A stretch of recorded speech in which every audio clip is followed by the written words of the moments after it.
Everyone is chasing a story. But once again, you know, there's almost no access to stars, which is not true a generation ago. I mean, now there is this wall between most stars and the public. Now there is? Yeah. I feel like there's so much less. What do you mean? I mean, I feel like I never saw Ava Gardner's thong sticking out the back of her trousers in the car park of CVS. I feel like I've seen everybody else's.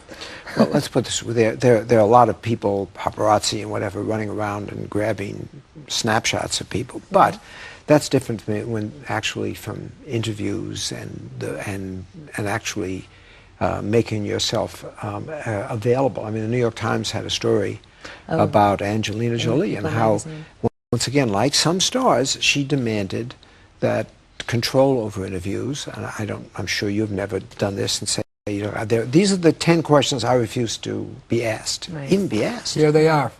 Are you going to ask me them now? Are they Angelina's questions or mine? Okay. But did you ever do that? Did you ever? I haven't. I don't necessarily think I'm in the position to do that at this point. But I know that, in all good faith, your answer is entirely dependent on the person who is listening to it.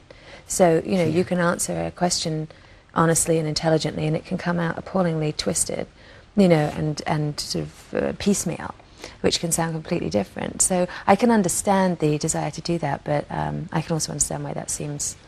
Don't you love a superbly educated Oxford graduate here who parses very carefully her sentence? You ain't going to be misquoted. Oh, I have been a million times, possibly not here. You know, the truth isn't what it's about any longer, Peter. It's about the story. How do you put her face on somewhere in the front page so you can get the audience's attention, and then tell whatever story you can to entertain the reader. You know, the truth be damned. And I think one of the things in managing your career, or an artist's career like yourself, is that you have to be active in your own rescue. You have to try to find some way to prevent disinformation from populating the media. So what do you do about that? Do you just let the gossip come out there? Do you look at it? Do you try to manage who you talk to?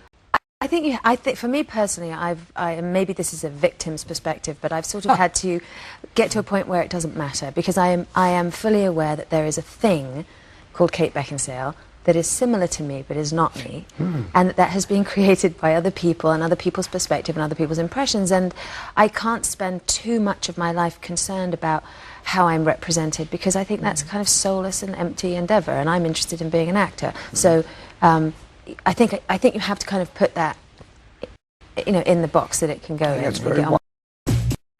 So how did you get your hands around a role of playing a journalist? What, other than people following you, trying to take your picture and gossip about you, did you learn or have to learn for this part? Well, I did have a healthy terror of journalists that I think all actors do. But the director of the movie, Rod Lurie, was a journalist for 13 years, so he brought his own experience to that. And also I did a lot of research. I read tons of books written by journalists about journalism, about being a political journalist. And then I went to the LA Times and was able to follow around some female reporters there. So actually I was struck by much more by the similarities of our professions than the differences, so I guess it made me feel more at home.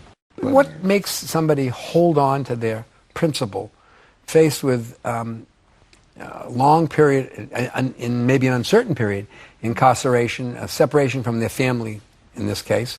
What do you think really makes somebody hold on to that principle?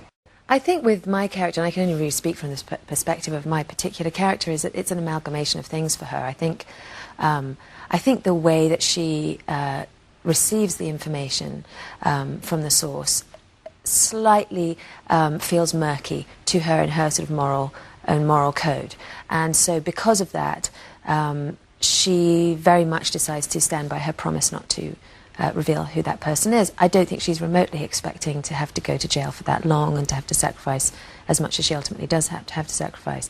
But as the movie continues and the stakes get higher and higher and higher, obviously I think the fact that she believes in the principle keeps her there, but I think there's a lot of emotional reasons that keep her there too, which is, I'm sure, the case for anybody who does anything heroic.